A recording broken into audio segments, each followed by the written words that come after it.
Greetings to everyone.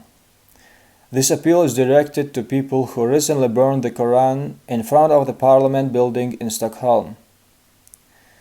In every religion and even among democratic parties, there are always people of extremes who are aggressively opposed to people of other races, nationalities, and religions.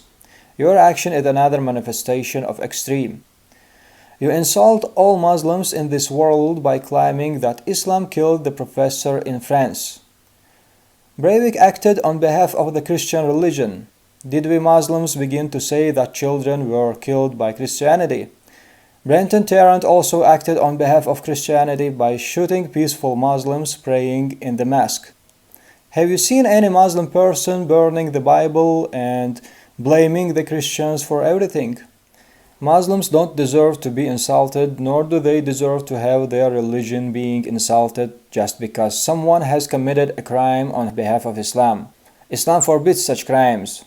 The offender doesn't conduct an internet survey among Muslims to get their approval before committing a crime. He just goes and commits this crime on his own.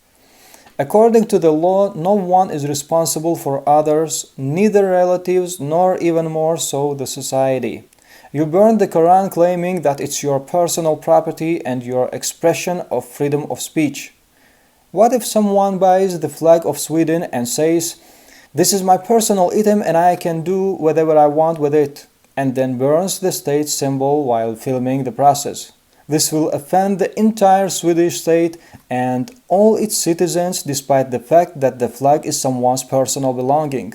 It's improbable that this will go unpunished, isn't it? Unlike the Swedish flag, the Quran isn't a symbol of just one state, but of all Muslims living all over the world, and you deliberately insult all of these people. Now I'd like to ask you, do you understand that you provoke people to violate the laws of Sweden? Do you understand that you incite inter-ethnic and inter-religious hatred? Do you take responsibility for all those consequences that may result from your action? Will you be responsible for all these consequences to the citizens of Sweden who may in some way suffer because of you? Have you asked the citizens of Sweden and the residents of Stockholm if they need these consequences in their city? Freedom of speech ends exactly where the rights of other persons begin. And now, turning to all Muslims in Sweden, I urge you not to succumb to these and similar provocations and not to violate the laws of the Swedish state. This is exactly what the haters of Islam want to achieve. After all, we have the right to resist these insults exclusively by legal means. Each of us can file a complaint against this person to the police for inciting ethnic and interreligious hatred. However, remember that any illegal actions only play into the hands of him and of provocators like him.